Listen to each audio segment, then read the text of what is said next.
গত দুদিন বৃষ্টি না হওয়ার কারণে এখানকার যে বিভিন্ন এলাকাতে কিন্তু পানি নামতে শুরু করেছে।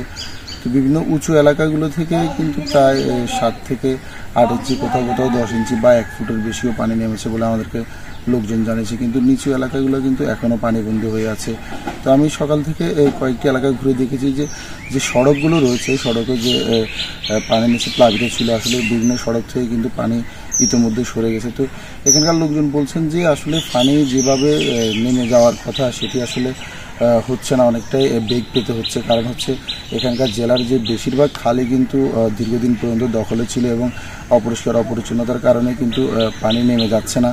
তো এখানকার লোকজন গত কয়েকদিন থেকে তাদের নিজেদের উদ্যোগে কিন্তু বেশ কয়েকটি খাল পরিষ্কার করেছে এবং পরিষ্কার করার ফলে কিন্তু পানি ধীরে ধীরে নামতে শুরু করেছে। তো যদি বন্যার সার্বিক পরিস্থিতি বলি, যে এখানকার যে লোকজনের মধ্যে কিন্তু যতই দিন যাচ্ছে কিন্তু যে খাদ্য সামগ্রী এবং বিশুদ্ধ পানির জন্য এক ধরনের হাহাকার দেখা দিয়েছে।